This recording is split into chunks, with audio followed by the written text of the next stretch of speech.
ये कहानी 4 दोस्तों की जो 12th की परीक्षा के बाद में एक छोटी सी होटल में पार्टी करते हैं और ये डिसाइड करते हैं कि 40 साल बाद फिर यहीं मिलेंगे और 1 जनवरी को मिलेंगे और जो सबसे आखिरी में आएगा बिल उसी को देना है। जो वेटर था खड़ा खड़ा सारी बातें सुन रहा था, उसने कहा अगर मैं भी रहा यहीं पर 40 साल बाद तो आपकी पार्टी देखूंगा।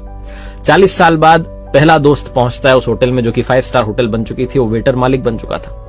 वो कहता है पहचानने के बाद कि मनीष जी आइए बैठिए, मैंने आपको पहचान लिया, मैं अब यहाँ मालिक बन चुका हूं, मैं वही वेटर हूं। मनीष कहता है क्या बात है। दूसरा दोस्त आता है संतोष। मनीष की बातचीत चलती है कि बिजनेस जो है ग्रो कर गया है, सब कुछ अच्छा चल रहा है, दोनों अपनी अपनी बातें शेयर करते हैं। तीसरा भी आ जाता है, लेकिन चौथा प्रवीण नहीं आता है। वो जो सेठ है वो आकर के कहता है कि आप भोजन शुरू कीजिए, ऑर्डर कीजिए मेन्यू में से। प्रवीण सर ने कहा है आप मंगवा लीजिए, वो आ ही रहे हैं। डिनर शुरू कर देते हैं, डिनर कर भी लेते हैं। बिल देने की बारी आती है तो इन्हें लगता है चलो हम ही पे कर देते हैं। वो सेठ जो था भूला वो आकर के कहता है कि आपका पेमेंट हो चुका है, प्रवीण सर ने कर दिया। भारी मन से उठ करके जाने लगे कि चौथे दोस्त से मिलना नहीं हुआ। तभी एक सरकारी गाड़ी आती है, एक बंदा उसमें से उतरता है और लड़का आकर के तीनों को प्रणाम करके कहता है नमस्ते अंकल, मेरे पिताजी टीचर बन गए थे, मुझे कलेक्टर बनने के काबिल कर दिया और वो 1 महीने पहले ये दुनिया छोड़कर चले गए। उन्होंने मुझसे कहा था कि जब वो तीनों पार्टी खत्म कर दें उसके बाद जाना और पेमेंट वगैरह कर देना। पिताजी अब इस दुनिया में नहीं है।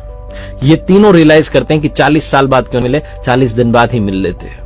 अपनों से मिलते रहिए इससे पहले कि कोई आपका अपना आपको छोड़ के चला जाए, क्योंकि आदमी पानी का बुलबुला है।